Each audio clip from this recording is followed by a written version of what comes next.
Hey, what's going on, my friends? Welcome to this video that's going to share with you 5 things I think you should know about the powerful and highly unique full moon we have here on October 31st, 2020. Good to see you all in the chat. What's up, everybody? So I'll get right into it. I have my list here, my notes. Number 1, I wrote down major upgrades. Not what you think. As many of you have already come to discover, the way manifestation works, oftentimes we'll have things come into our life that initially seem like complications or stressors or problems. And then as time unfolds, we can look back and say, wow, that was my dream coming true. That was necessary for the thing I really want to come into fruition. I know in the moment it's easier said than done to have this positive mindset. But for this point, I want to share with you a real quick story that'll really highlight this point, and I really think you'll all relate to it. So as many of you know, I do retreats in Sedona, Arizona, and we've been using for a while now the same exact Airbnb. We rent a big Airbnb. We have everyone stay there. It's awesome. And we've done it so many times, we have it very dialed in. There's a lot of sort of tweaks we have to do to the house to get it ready for the amount of people to stay there and the things we do. Well, the last couple of times at the retreat, we were getting kind of like signs and synchronicities, sort of indicating it's time to move on. For example, the neighbors would always complain about the noise.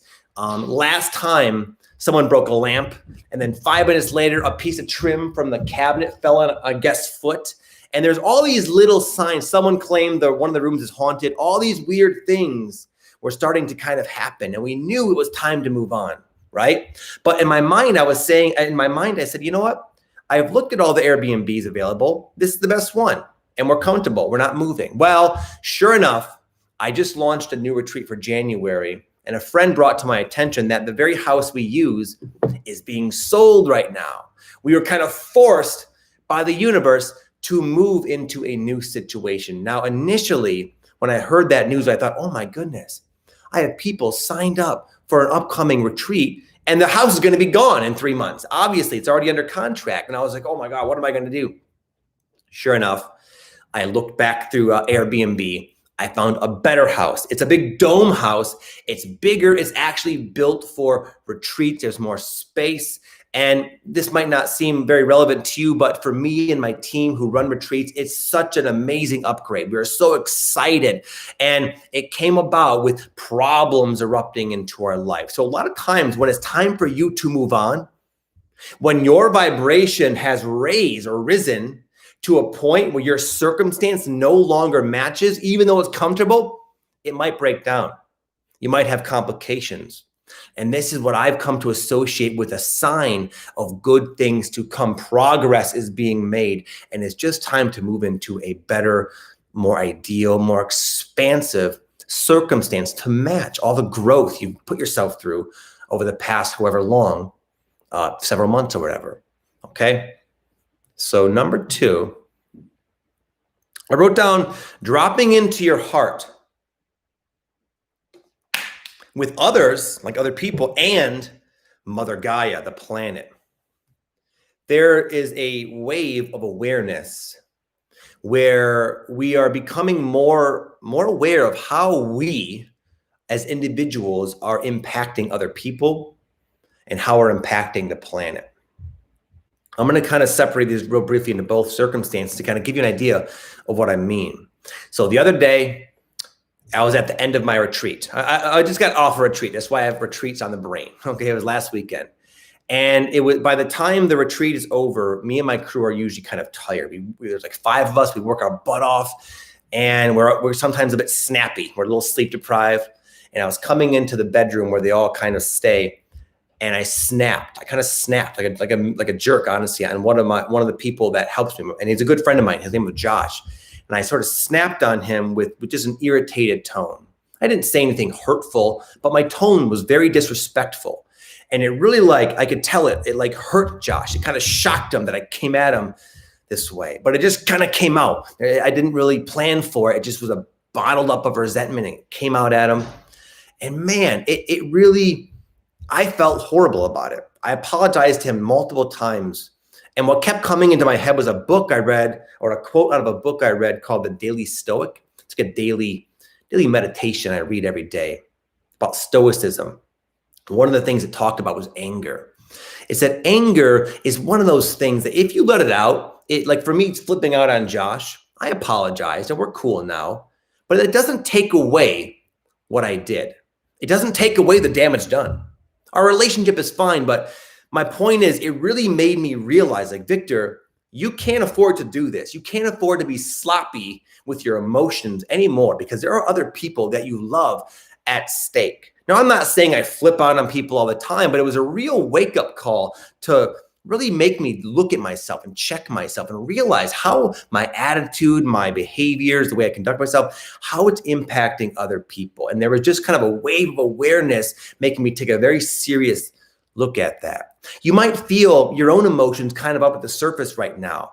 You might notice other people are rising to anger as well. It's not just me. It's kind of going around in the collective, not only with the election, but just in the collective in general. In your day-to-day affairs, you might realize this. And one of the main reasons is because this full moon is what's known as a micro moon, meaning it's actually further away than normal from the planet, which you would think would mean it's like weaker, but it's actually the opposite. It actually has a stronger pull on our emotional cords, okay?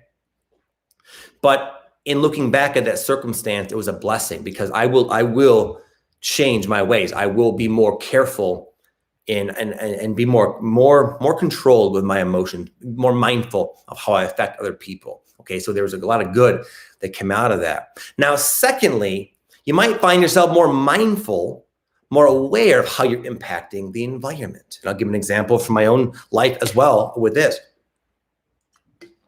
So some of you know, we just bought a house in Sedona and we're doing a lot of work to it, a lot of renovations to this house.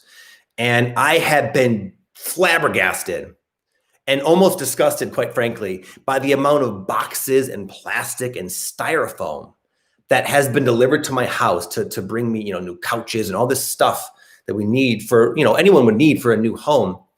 But it made me realize one person, one house, and seeing how much that is. Now, I've never been extremely environmentally conscious. I recycle. I don't do anything, really bad or anything, but I've never been one of those people to really think about it that deeply. But this circumstance really opened my eyes and made me realize, like, how could I really minimize my carbon footprint right now? Because the earth is in need of us to be more mindful. Now, I'm not trying to impose this on you. You got to walk your own path, but you might find in your own way that you're attracting things that bring to your own awareness how you or other people are impacting the earth. Maybe you're getting excited about some kind of cause or something that's for the earth. Maybe you feel inspired to join a guided meditation for Gaia on Sundays. Whatever it is, everyone's going to experience this in their own way. A lot of you are already like doing awesome at this, probably quite a few of you, quite frankly.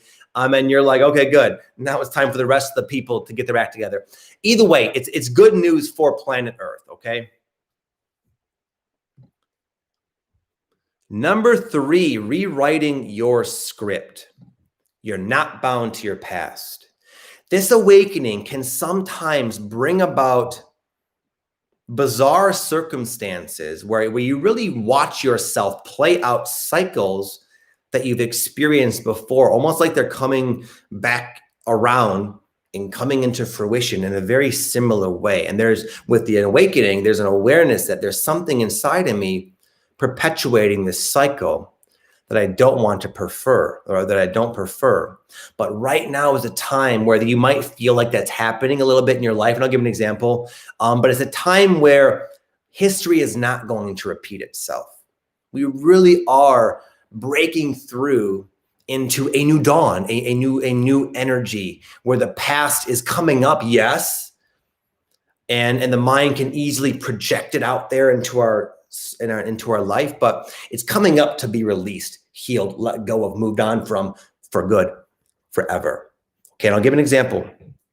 So I don't know, several years ago, one of my dogs unfortunately got out. He was real crafty. He broke through our fence. and he got out and he was hit by a car. It was real tragedy for the family. I was real sad about it. And then just this last weekend, and it was right before we were going to move to San Diego. So my mind had this association with moving, upgrading, pursuing my dreams means we're going to lose a family member, right? Well, we just got this house in Sedona, and sure enough, my little dog Rosie, little Boston Terrier, she's not around, but she got out. And we didn't even realize it. I think one of my young sons let her out and the fence was open. It was just random thing. No one's fault, really. They're just little kids, you know? But anyway, it was time to go to bed and we're like, oh my goodness, where's Rosie? And it finally dawned on us that she was gone. She was missing. She was not in the yard. And in Sedona, there's coyotes, bobcats, javelinas. It's not a safe place for a little Boston Terrier. And in the moment, I was like, oh my God, it's happening again. I'm recreating the past. Oh no, you know, that kind of thing. But intuitively, I had this sense that even though like what was happening in my physical world seemed dire, seemed exactly the same, part of me internally had a knowing or a sense anyway that this is not the same thing. I need to trust. I need to hold on to faith. Okay, sure enough, she didn't come home all night.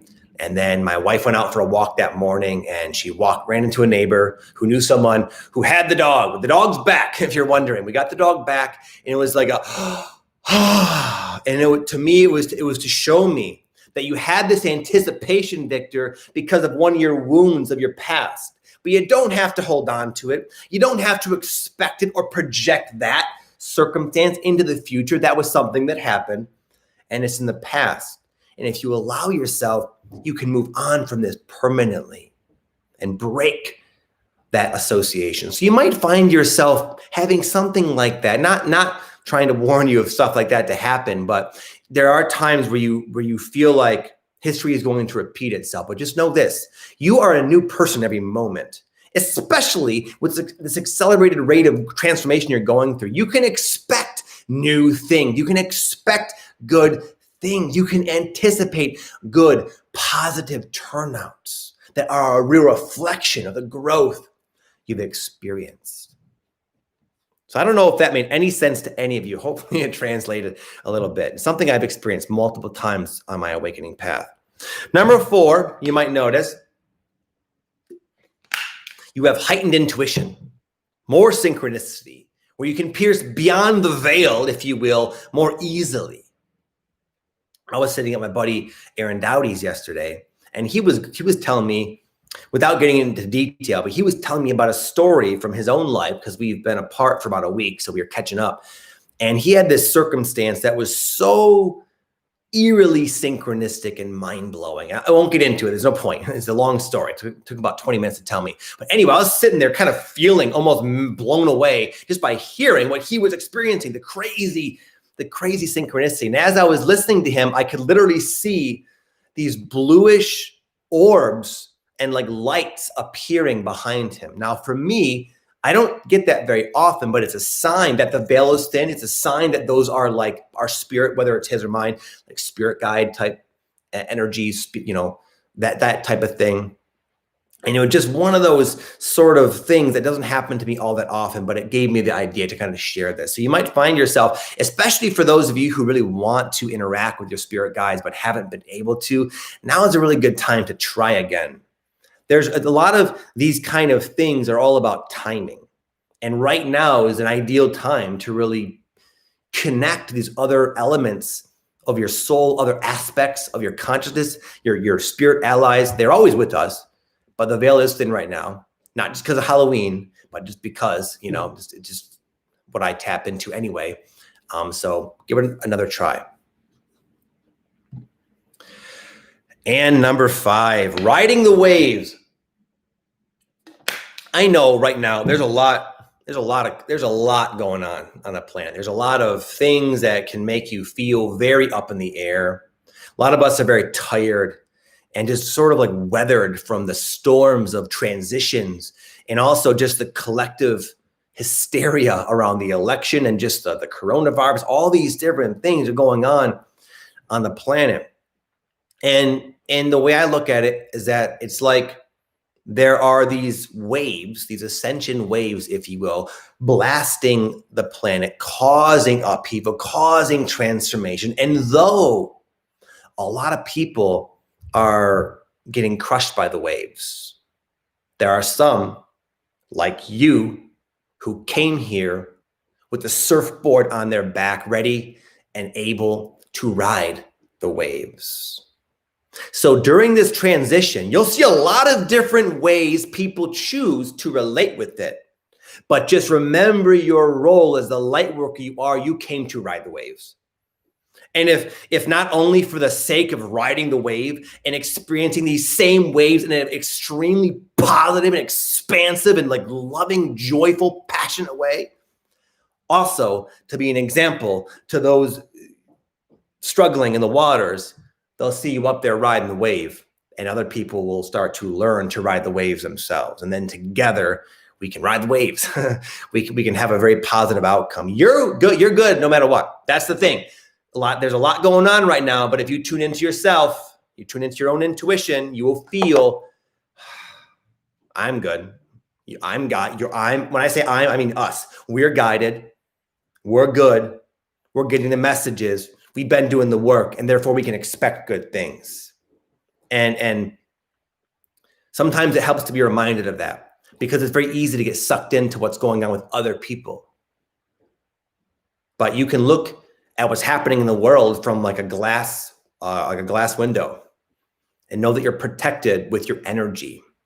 The same thing, the same wave could crash through your city, and your neighbor could be swallowed up by it, and you could be riding high, checking out the views, the sunsets, and enjoying just a rebirth into a new life, a new energy, a new state of being, new relationships, new career, all these amazing things. We all have an individual say in how we choose to deal with these waves. And you are all destined to ride the waves like the pros you are, like the spiritual badasses you are and came to reflect to other people. Because we're all badasses, but most people, unfortunately, don't know it. But you're finally waking up to it. So anyways, my friends, much love to you all. I hope you enjoyed this video. It was fun for me, and I hope to do more in the future. Thank you all for your love and your support, and just all the I took a long break from YouTube, and here you all are rooting me on. I appreciate it so much.